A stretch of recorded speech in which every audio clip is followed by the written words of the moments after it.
You're listening to another Ambitious Entrepreneur Network.com podcast, the voice for entrepreneurs and small business. Now, onto the show.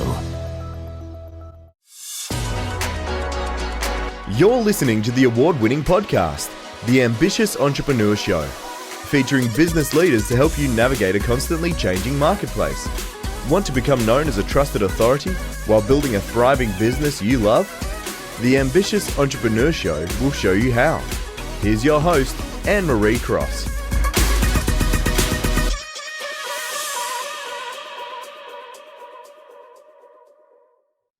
Hey, it's Annemarie and welcome to another episode of Ambitious Entrepreneur Show, brought to you by the Influence Alliance, which is the community for changemakers who want to build their business in a sustainable and scalable way. And I'm your host, Annemarie Cross. So today's show is titled Why Service-Based Businesses Should Never Compete on Price. Got some notes in front of me. Wanted to share a number of things that I have learned along the way, being a service-based business myself, as well as other conversations that I've had with various colleagues and even clients who have over the years been very much developing their expertise in a certain area. And now that there are so many more businesses online, particularly with what's going on in the world, they have found themselves competing with many, many more business owners in that space that may not necessarily have the depth and width, so the wealth of knowledge, experience, qualifications even in that particular area. And you may find yourself in that exact predicament, having years of experience, maybe even being one of only a few people working in your industry. Now, all of a sudden, because of circumstances changing, you are finding that many, many more people are entering that space. This could be actually a positive thing because it shows that the particular industry that you're working in is very popular. The customer base may have expanded and therefore other people are now seeing opportunities in that industry. If I think of my particular circumstance, my first business was in career coaching in the career development space. And I then transitioned to working with entrepreneurs, all the while always having a podcast. So a number of years ago, I went full circle and really started focusing on helping change makers, ambitious entrepreneurs, getting their own podcasts out. But they're not just a podcast, building their reach, building their reputation as a trusted authority through leveraging my experience as a personal branding strategist and online strategist, as well as how to create a profitable business or podcast for service-based businesses who are using their podcast as a way not just to amplify their message, but also build their reach with their ideal customer and then being able to nurture listeners into leads. And of course, when I started podcasting back in 2008, hardly anyone knew what a podcast was. And in fact, many of my colleagues would often say to me, "What are you doing podcasts for? The audience isn't big." But now look, 12 years later, more than 12 years later, many, many more people are listening to podcasts. And of course, now we've got so many more people entering the podcasting space. So I've got the things that I want to share with you. I have got actual experience in because I've kind of gone through that myself and had to do a little bit of resetting and just monitoring the marketplace to see what's been going on. And so I want to share some things that I've been doing that I've recommended to my colleagues and my clients that they're now doing as well. And this is something for anyone. If you are a service-based business, you're a specialist in your field, you've got a wealth of knowledge, and you're now finding that other people are entering the marketplace and offering courses at a way, way lower pricing point than you are. So these are a couple of things that I encourage you not to do. Number one, never compare yourself with others. Never compare, because you are incomparable. No one has the blend of your experience, the blend of your knowledge, the blend of challenges overcome, initiatives implemented, things that you came up with that maybe no one else has done in the marketplace, or even aspects of your work. No one has that unique blend. No one has the unique blend of characteristics, mannerisms, quirkinesses, and And when you blend that together, you are incomparable. You are uncopyable. It's one of the things I say to all of my clients: create a story that is so unique, you are uncopyable. In actual fact, you are uncopyable. End of story. No one has the same fingerprints as you. No one has your exact background, the exact circumstances that brought you down the path to where you are today. And I just wanted to remind yourself, therefore, please, please, please never compare yourself to other people, because you are incomparable. I hope that's a word, incomparable. Uncomparable, whatever. I've just made up a word. I tend to do that. And then later I listen to myself like, is that actually a word?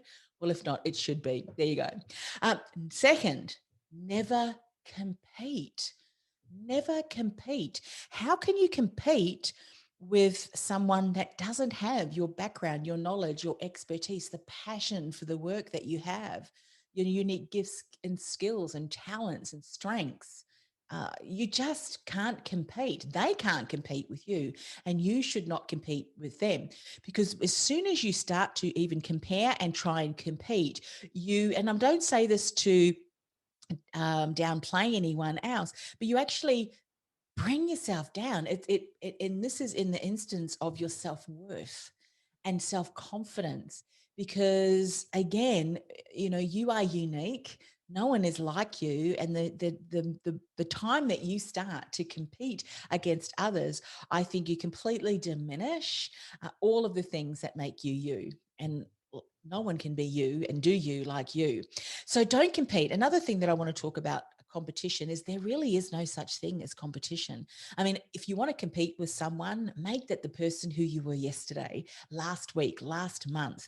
Let that be, let that be the I can't think of the word. Let that be the line that you are measuring yourself up against. Let that be the driving force. Are you learning different things and expanding your knowledge, your professional development, your personal development? All of those things are so very important. And so when we look at the marketplace and we see it such as, being competition, I think that immediately distracts you. I mean, obviously what you want to do is to maintain an awareness of what's going on. The reason that you want to do that is not from a competition kind of point of view, but more so, and this is what I do and I recommend my clients do. Look at what's going on so that you can identify, are there things in the marketplace that others are not doing specifically for that particular audience who is similar to mine? And can I fill that gap? What unique offerings do they have and that I have that I can perhaps complement? Are some of those people who are technically, and this is with, the air quotes, competitors, can they actually be collaboration partners? And I mentioned earlier that one of the first industries that I worked in was the career industry. And some of my closest colleagues and friends who became friends were so-called competitors. They were working in the career space too, doing resume developments, but they didn't necessarily want to do interview coaching. And I loved coaching. You've heard me say before, and if not, I'm a multi-passionate entrepreneur. I love to learn new things, will never stop learning. And really doing one thing to me was boring. I mean, not that there's anything wrong with that. And I encourage people, let your one thing be your one thing, but create this umbrella statement that if you are a multi-passionate entrepreneur and have diverse skill set to be able to offer your clients, make sure the way that you are positioning it is not so stretched thin that you're seen like a master of none, jack of all trades. Unless, of course, that is your strategy. Anyhow, getting back to this competition, those colleagues reached out to me and said, well, you love to do interview coaching. I don't. I love the resumes. Can I incorporate your coaching services into my career packages? Let me think about that. Yes, of course. And a number of my colleagues actually did that when I was in the career industry, which was wonderful because, I'd get emails, got another client for you, got another client for you. And I loved doing interview coaching. And so, together we were able to create a solution and an offering for their clients, for our clients, that just outweighed exceeded what we would have been able to do if we were on our own. So please don't look at your industry as competing. Select the others that are doing a marvelous job in your industry, and maybe look at creating a strategy that you can become alliance partners, referral partners, joint venture partners. There's no such thing as competition. And the third is, so we covered never compare, never compete, never compromise. Never compromise. And I think that this often occurs because when we do start comparing, and you know what, and I haven't got my phone close, as we're scrolling through social media, it's so hard.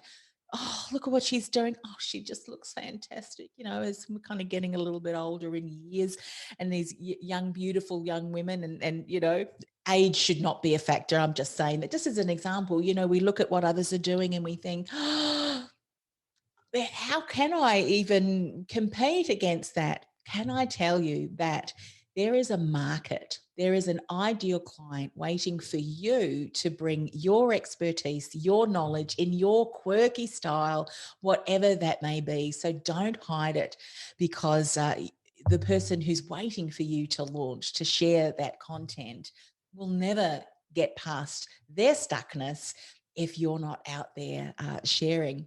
But what ends up happening when we compare ourselves, what we try and do is then try and compete.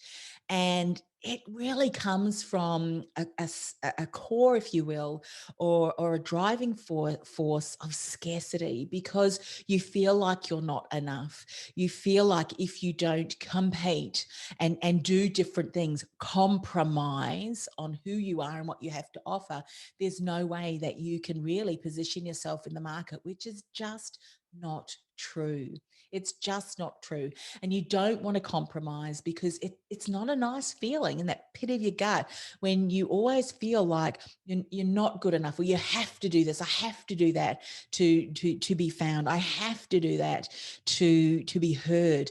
And that's not necessarily the case. You don't have to do things that may not naturally be in your skill set, or that you're not ready to yet.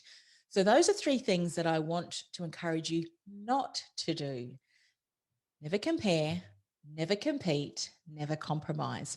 Here are some things that I want you to do to remind yourself of as you are positioning your services, positioning your expertise, creating your message to make a much bigger impact in the world, whilst you build a sustainable, scalable business you love that gives you the freedom that you desire, whatever that may be for you. So here's what you have to do. You have to spend some time to get really, really clear on what sets you apart. If you're not able to list a number of those key things, then it's very difficult for your ideal customer, your ideal alliance partner, referral partner, anyone who could become a stakeholder in your business to support you or do business with you. It's very difficult for them to be able to see that if you can't see it yourself, because what we don't recognize as being unique, we can't continue to do intentionally. And what we don't bring intentionally every single day, consistently, constantly, across the work we do, across the platforms we share, in the podcast episodes that we either host or we guest on, we cannot bring that forward, which means our message will often get lost, which means that our message will often not be heard by our ideal client, because it's going to impact. When you get clear on what sets you apart, some of the things that you do then is going to really hone your message, to highlight those things, to hone your message, to really speak to your ideal customer.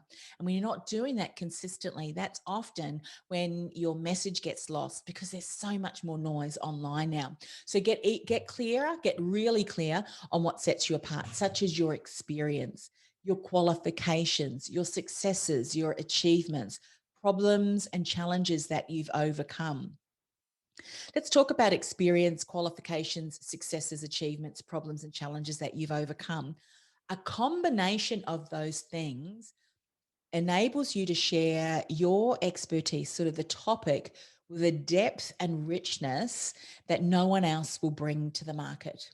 because often in the challenges, and you're using experience and you're using the knowledge that you've learned to come up with solutions that may be very innovative, that may save time, that may replace outdated systems and processes and ways of doing things.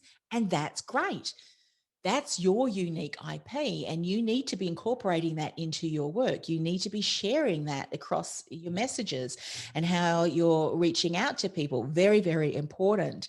Successes and achievements. How often in the career industry, when I would be speaking to someone to help them shape their resume, write their resume, they'd say, "Oh, I didn't really have very many achievements." So I'd go through a questioning process. And I want you to listen to these questions, because if you're working for yourself in your own business, this is just as relevant for you. What were some of the problems that you came into contact with that you saw was an issue? Maybe in your industry, maybe what you saw your clients struggling with or potential clients struggling with, and you knew there was a better way. What did you implement? What did you do? What did you suggest? Document that, document the issue and problem that you saw. And then what was the outcome? What happened because of your suggestion? What happened because of you eliminating that step or implementing that new step? And not necessarily what happened to you, but what impact did that have on your client? And then on their customers or family or whatever, that particular change changed for them for the betterment. And maybe it eliminated time. Maybe it cut time by half. Maybe it enabled someone to grow their business in half the time. Maybe they tripled or quadrupled their business, or made double the amount of income that they did the last year in only 2 or 3 months. Those are just some of the results that some of my clients have had when they've gone through my core business foundations program.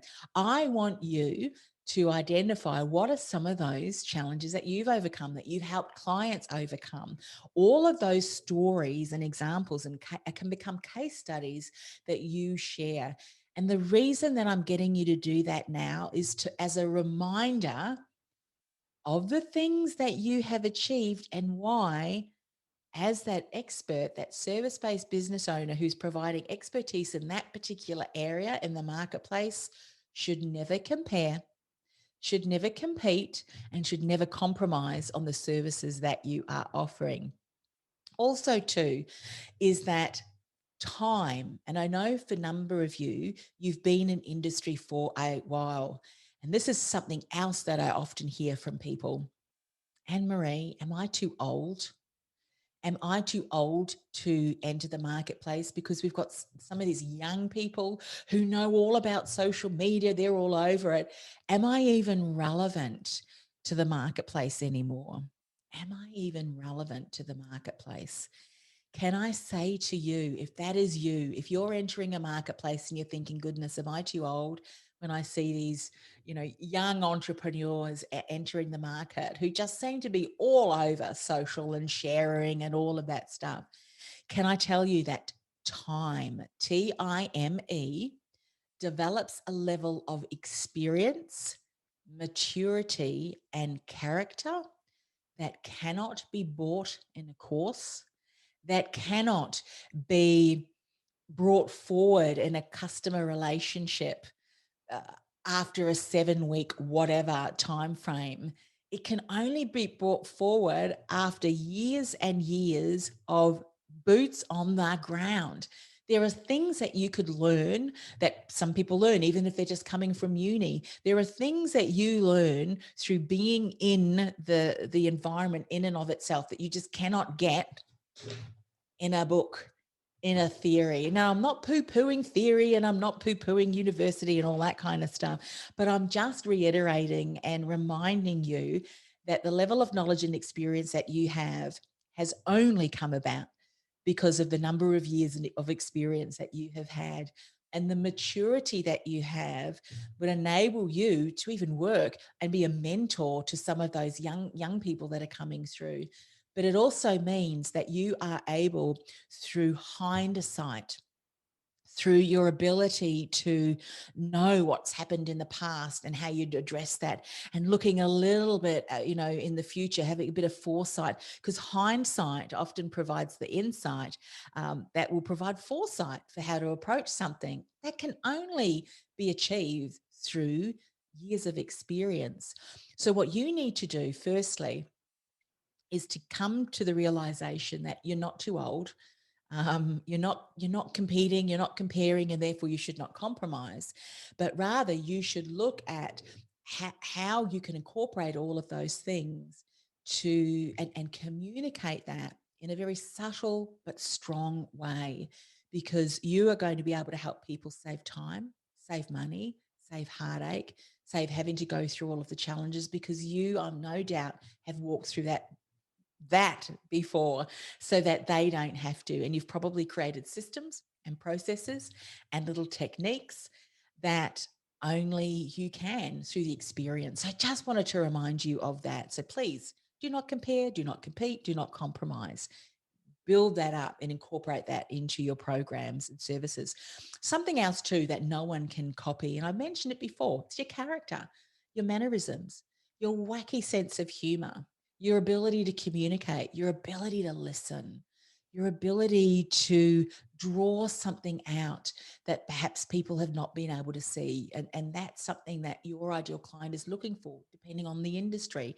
Please do not negate that experience and that you bring to the table, which is based on your mannerisms and characteristics and all of that, blended with all of the other things that I've mentioned already, make you unique and why you're incomparable to anyone else offering similar service. And so that's what I reminded my client. That's what I reminded my client of. I said, you have had so much experience, probably more than anyone else.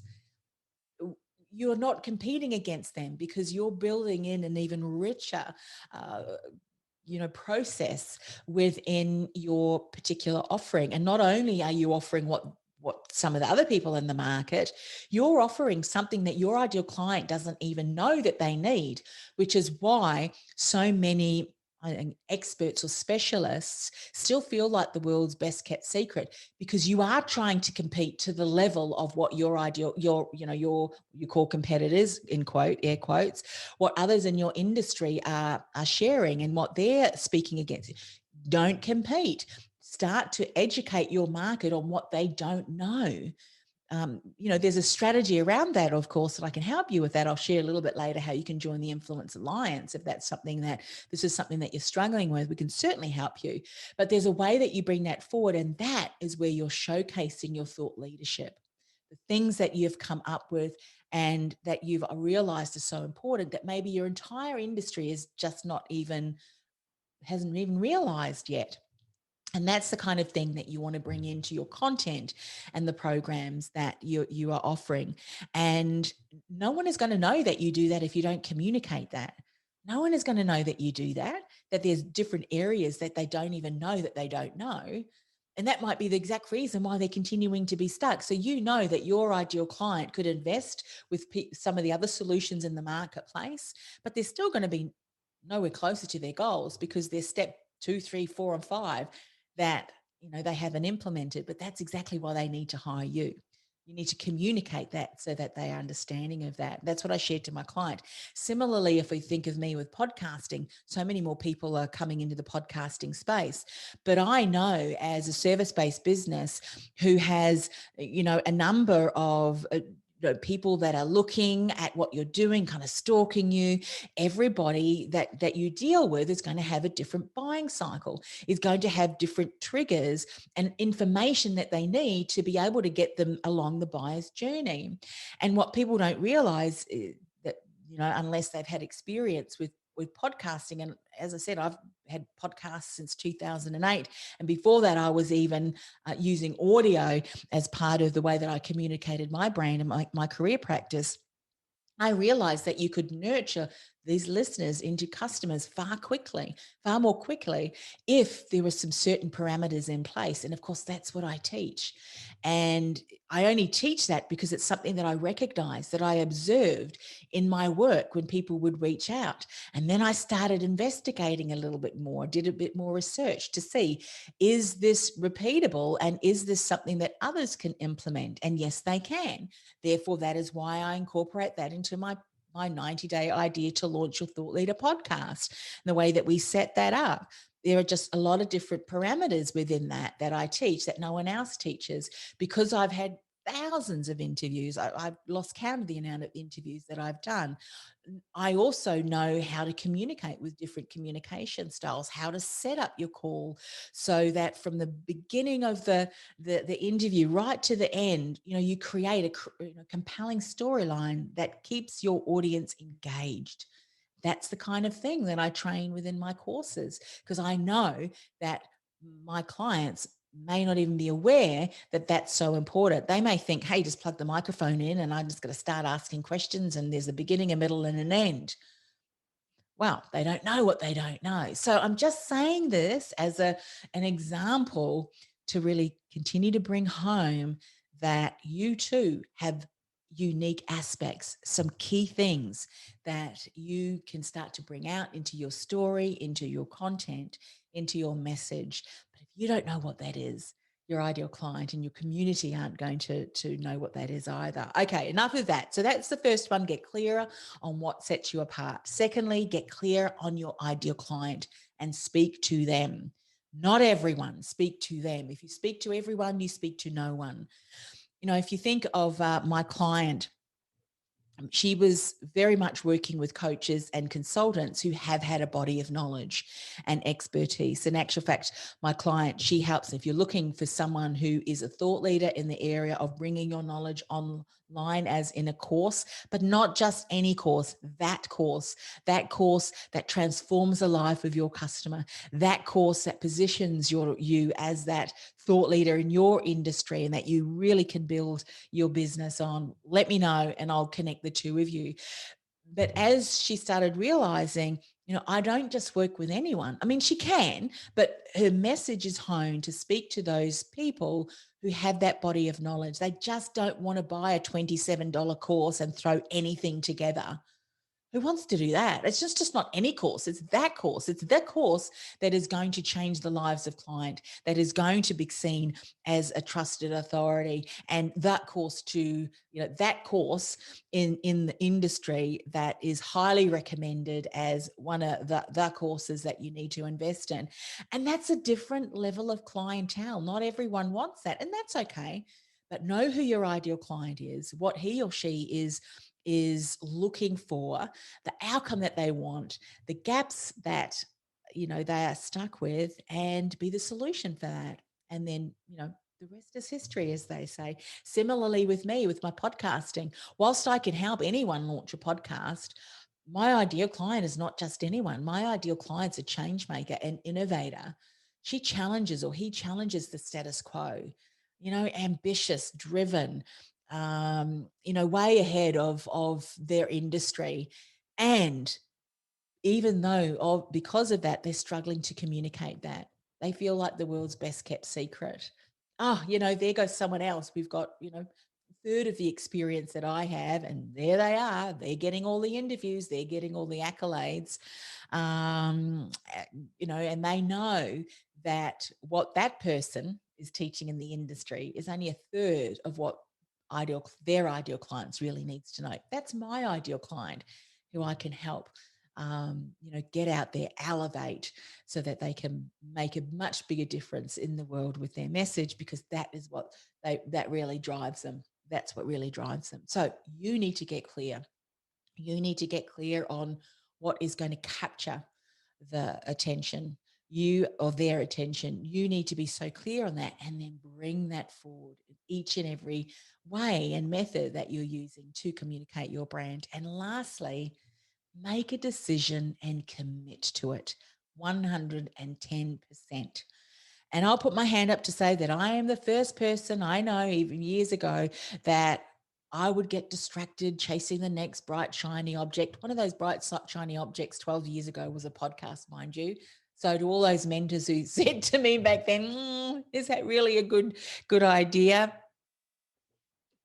Anyway, so you need to be really clear on where it is that you are going to position yourself as that trusted authority in that specific area, and then knuckle down and do everything that you need to do to achieve that. Don't look left, don't look right, don't look at what people are doing, don't go down the dark hole of Instagram or LinkedIn or whatever platform is your vice, because you're going to get distracted. And guess what? When people get distracted and they start comparing, they feel an urge to compete. And when they start to compete, they compromise on the unique aspects of themselves which you don't want to do and you're not going to do from this point forward. Promise? Let's commit to one another. We are not going to do that. We're going to keep straight ahead, looking straight ahead, not left, not right, not getting distracted. And as you look ahead, one of the things that I want to encourage you to do, if you haven't already, this is one of the biggest turnarounds for me in my business to keep me focused and not looking left and right all the time. And that was creating a mission and a vision. And my mission and vision have stayed the same. My mission and vision have stayed the same. Plans have changed. Programs have changed. I mean, I've only just after 3 years been able to map out my business pathway, my program pathway, because over the last number of years, I was working with clients and then seeing, how were they coming in? I was actually mapping out my client journey, but not just researching it, actually taking clients through to be able to see, where did they need the most support as they went through that program and finished. At the end of that, were there still aspects that they needed support? And rather than just kind of going, well, you finished that off, you go, bye, good luck. I didn't want to do that because, when I'm working with clients, I want to make sure that they're generating the best outcome, because I know when they are, they're impacting the world in a much bigger way. Together, we're making a difference, one message at a time, one podcast at a time. That is my mission, and my podcast network's mission.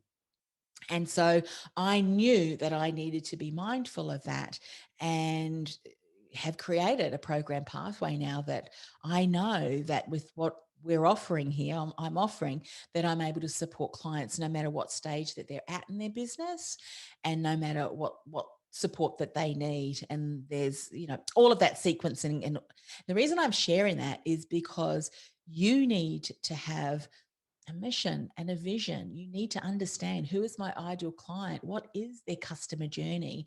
How am I helping them? Am I able to nurture them through that? And do I have different offerings to be able to support them? Or if that's not necessarily what I can offer, can I also align myself with other people who are working with a similar ideal client?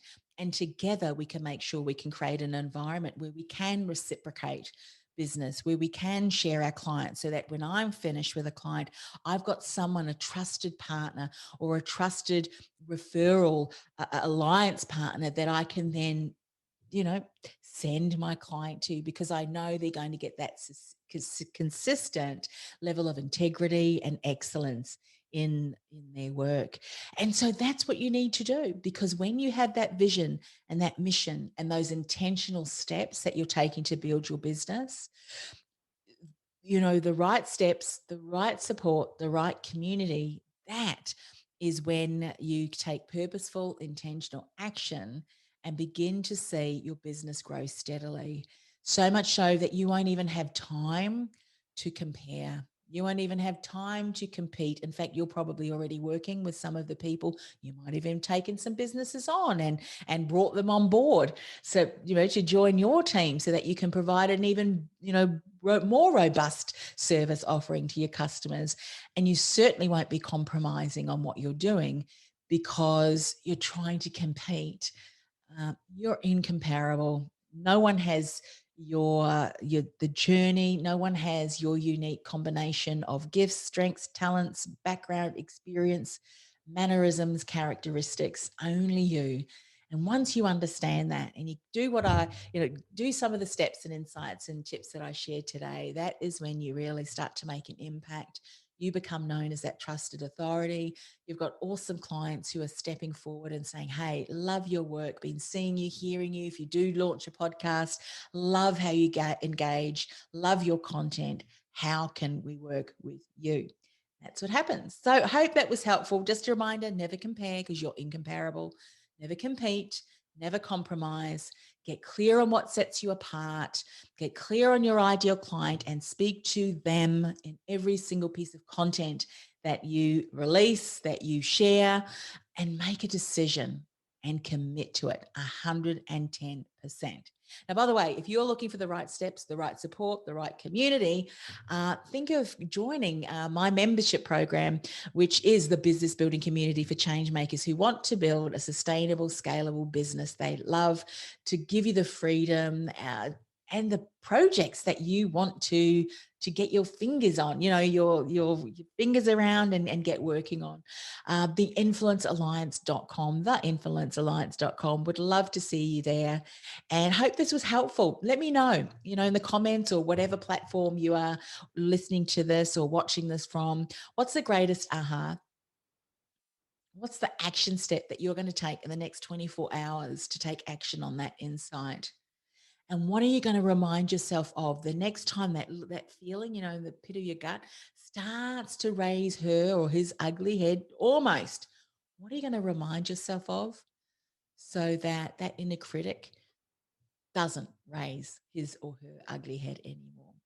Can't wait to hear from you and hope this has been helpful for you. And I'll see you online. Till next time, have an awesome week. Bye for now.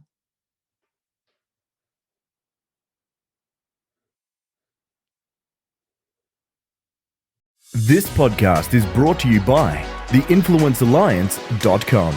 Want to influence real change with your message by becoming known as a trusted authority in your industry while building a sustainable and scalable business you love? Find out how by accessing our free podcast series at www.theinfluencealliance.com/podcast series. That's theinfluencealliance.com/podcast series.